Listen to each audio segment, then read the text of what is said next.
Bayangkan kalian mendedikasikan diri untuk menggeluti satu bidang, lalu berhasil di sana.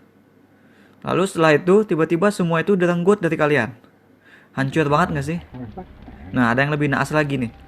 Bayangkan hal yang kalian geluti tadi itu, yang kalian jago itu adalah satu-satunya pelarian bagi kalian.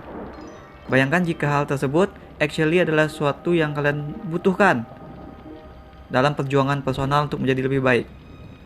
Nah, dan lalu kalian dirampas dari pegangan tersebut. Kehilangan seperti demikianlah yang persisnya menimpa Ruben dalam film Sound of Metal.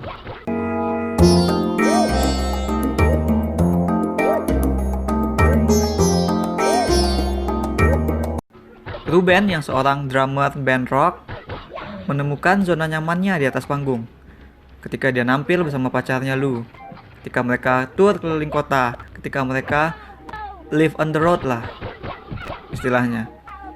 Sayangnya, exposure terhadap suara-suara keras setiap hari membuat pendengaran Ruben berangsur hilang, hingga dia jadi completely deaf. Ruben bersikeras untuk tetap manggung. Dia ingin ngumpulin duit buat operasi telinga. Tapi pacarnya si Lu menyarankan Ruben untuk menetap dulu di sebuah komunitas untuk tunarungu. Nah, disinilah konfliknya. Karena tempat itu sesungguhnya bukan tempat untuk menyembuhkan telinga seperti yang diharapkan oleh Ruben. Meskipun bicara tentang tokoh yang kehilangan pendengaran, film Sound of Metal ini tahu bahwa masalah itu tuh memang bukan semata soal menyembuhkan pendengaran itu sendiri, melainkan adalah soal membuka telinga untuk sebuah pemahaman yang lebih besar, pemahaman untuk menerima sebuah kehilangan. Nah, Ruben di sini tuh kayak harus belajar hidup dalam kondisi new normal lah gitu. New normal telinganya yang udah nggak bisa dengar apa-apa. Nah, penggalian terhadap itulah yang membuat drama garapan sutradara Darius Marder ini jadi begitu manusiawi. Jadi film ini tuh aslinya adalah persoalan seseorang yang hidupnya dipaksa untuk berubah.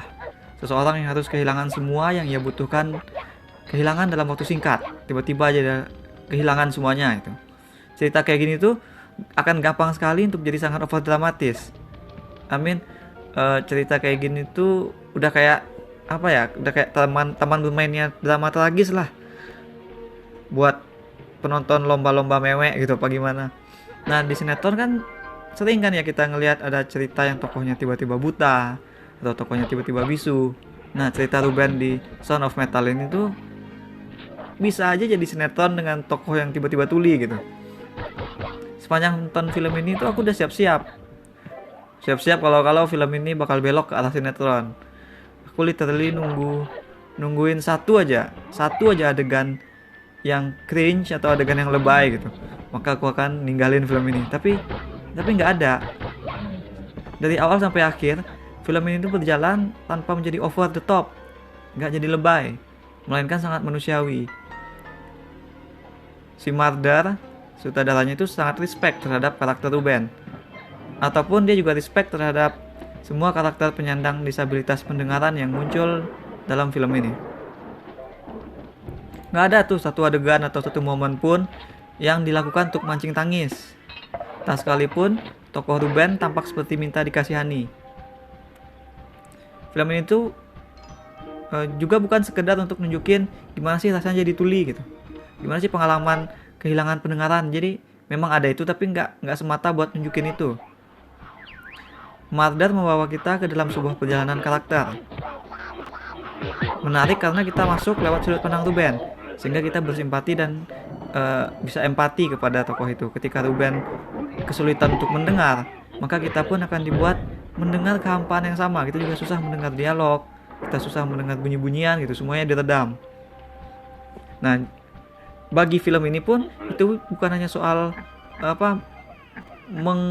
meng-mute suara gitu, meng-mute adegan menjadi silent, bukan sekedar gitu. Marder nggak memanipulasi emosi kita lewat absennya suara, melainkan dia punya ada ritme di film ini. Penceritaannya benar-benar tergantung pada benar-benar berdasarkan pada sound design-nya gitu. Soalnya nih si Marder tuh membangun kontras dari awal. dipilih musik rock yang memenuhi tiap adegan di awal-awal. Terus nanti belakangan tuh kita langsung digantikan oleh dialog-dialog yang teredam tadi. Dialog-dialog itu tuh membuat kita rasanya ingin dengar lebih banyak gitu, tapi nggak bisa. Nah, persis inilah yang dirasakan oleh Ruben. Ketika intensitas naik bagi Ruben, film akan mulai menarik semua suara. Kita juga nggak mendengar, seperti dia nggak mendengar.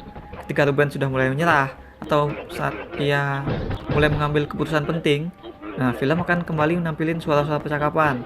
Akan ada adegan ketika Ruben mendengar orang yang bicara lewat alat sehingga dia bisa mendengar gitu. Terus kita juga mendengar suara yang normal. Jadi ada permainan waktunya lah,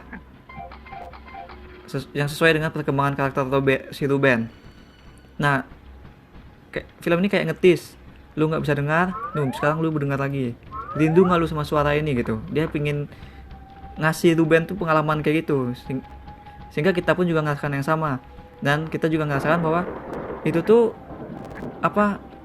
benar-benar jadi membangkitkan sesuatu dalam diri Ruben, menjadi konflik. Karena Ruben ini masih memandang tuli itu sebagai sesuatu yang harus disembuhkan. Nah, disinilah konflik personal si Ruben itu menguat. Hal menarik yang diangkat oleh film ini memang adalah soal anggapan tuli itu adalah sebuah penyakit.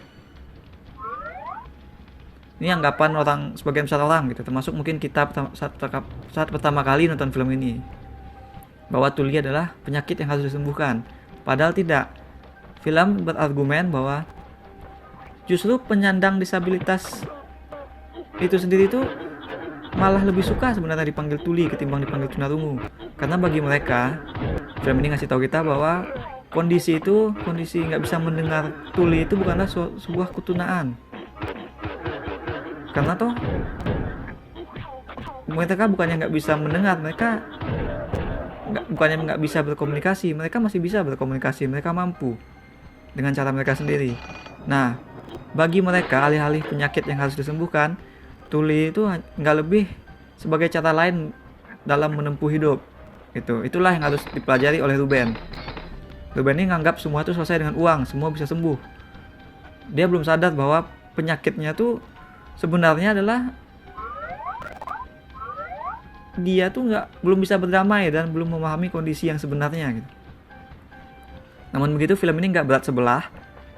Backstory si Ruben berhasil dimasukkan tanpa memperlambat tempo cerita, sehingga kita mengerti kenapa Ruben begitu ingin, seperti takut malah. Dia takut untuk tuli gitu. Dia ingin sembuh.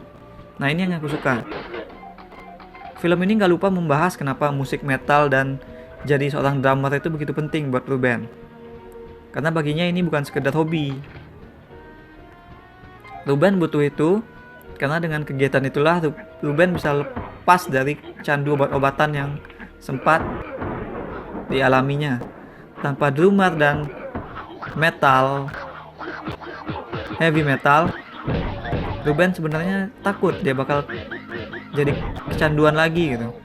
Makanya dia pengen sembuh. Dia pengen sembuh dari canduan, dia pengen sembuh dari tuli, semuanya dianggap penyakit begitu sama Ruben. Membahas itu semua dan serta juga membahas makna hubungan pacaran dia dengan Lu bagi si Ruben itu membuat film ini jadi padat, berbobot dan terasa sangat real. Dan semuanya itu sesungguhnya bersandar kepada pundak pemeran si Ruben. Riz Ahmed di sini yang berperan sebagai Ruben itu wow gitu si Riz Ahmed. Gila, Ahmed memainkan Ruben dengan luar biasa emosional. Tapi dia nggak pakai teriak-teriak, hanya dengan ekspresi dia, hanya dengan pandangan dan gestur gitu.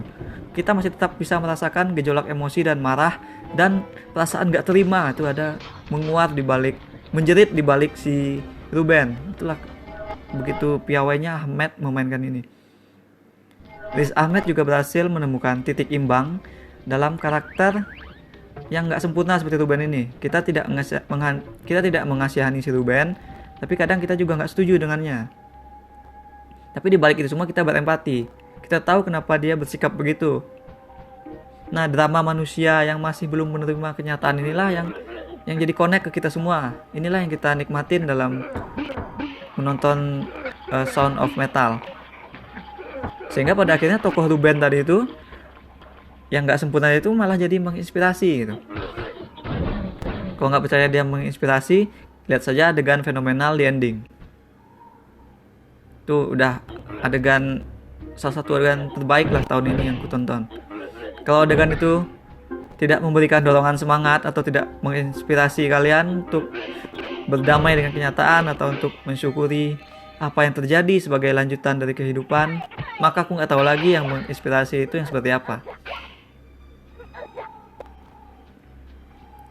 Sound design yang benar-benar didesain sempurna untuk bercerita, arahan yang benar-benar respect dan menempatkan karakter-karakter sebagai manusia, tidak tergoda untuk membuat karakternya jadi objek derita, serta penampilan acting yang worthy untuk Oscar. 3 hal ini membuat film ini pantas untuk aku kasih bintang 8,5. Beberapa penonton mungkin akan menganggap film ini berat, karena memang inner journey si Ruben memang sedemikian kompleks, tapi film ini nggak bakal bikin bingung. At the end of the movie kita nggak akan dibuat bertanya balik gitu, apa itu tadi tentang apa gitu. Nggak, film ini nggak kayak gitu. Percayalah saat menonton film ini, berat itu ada, tapi berat karena konflik karakter,